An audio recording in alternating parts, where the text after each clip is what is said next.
ए शकील, जरा ये बताओ, आंख की शर्म भी धुल गई क्या तुम्हारी? है बच्चे को 600 रुपए के कुर्ते में ईद की नमाज के लिए मस्जिद भेज दिया।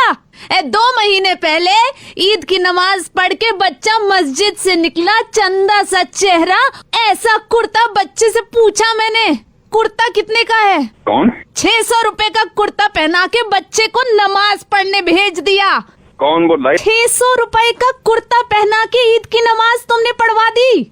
आप कौन है पहले ये तो बताइए आप। 600 रुपए का कुर्ता पहना के कर रहा हूँ। ये क्या ईद गए हो गए 2 महीने? मैंने अपने बेटे को 600 का बनाया, किसी का बनाया? आप कौन है? आप क्या? अरे छोड़ो तुम्हें, अरे तुम्हें इज्जत की इतनी, अरे खानदान की तो इज्जत की परवाह किया करो।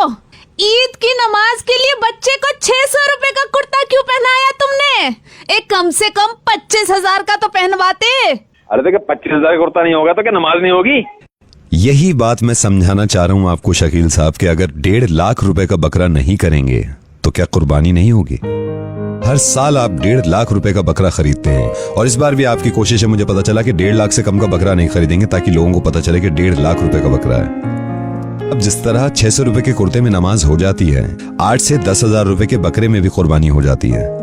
मैं असल में कोई नहीं होता आपकी जिंदगी में दखल देने वाला, लेकिन ये मेरा फर्ज बन जाता है कि मैं अगर कहीं ना कहीं मुझे अगर लगता है कि मैं समझा सकता हूँ और किसी तरीके से, तो ये मैंने चाहा कि मैं आपको फोन करूँ।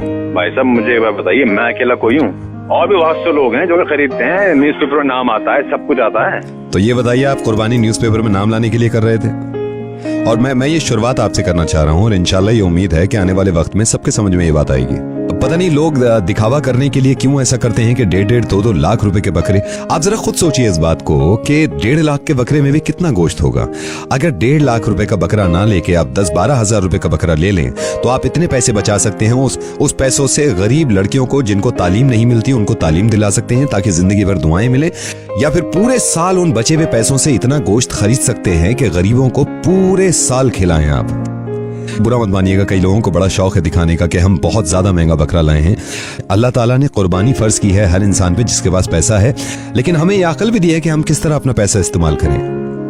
और मैं सभी से गुजारिश करूंगा, अगर आप भी सुन रहे हैं इस बात को, तो बहुत सारे लोग हैं जो जानबूझकर बकरे के पैसे बढ़ा के बताते हैं, 4 गुना बढ़ा के बताते हैं। प्लीज जितने का खरीदा हो इतने का बताया करें, क्योंकि हो सकता है कि किसी का कुर्बानी करने का इरादा हो और आपके रेट सुन के वो शायद हिम्मत ना करें कि नहीं इतनी महंगी कुर्बानी तो हम नहीं करेंगे।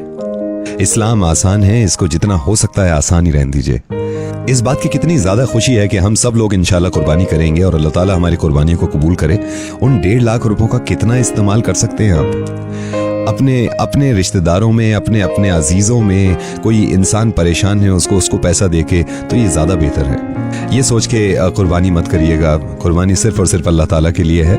और आपसे भी गुजारिश है, प्लीज इस चीज का ख्याल रखें कि आप भी लोगों से कहें और आप मिसाल बन जाएं कि वाकई में आप लोगों को समझाते हैं कि इस तरह का है हमारा दीन।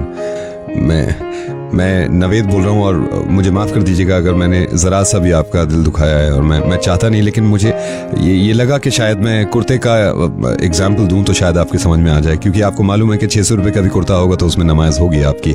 बात सुनिए आप नवेद, मैं इंशाल्लाह आने वाले वक्त में ये तमाम चीज़ों का ख्याल रखूँगा कि कुर्बानी की तरह हो और उसमें कोई दिखावा ना हो, रियाकारी ना हो। जज़ाकल्लाह, दुआ में याद रखिएगा। अल्लाह हाफिज़। ठीक है, जज़ाकल्लाह।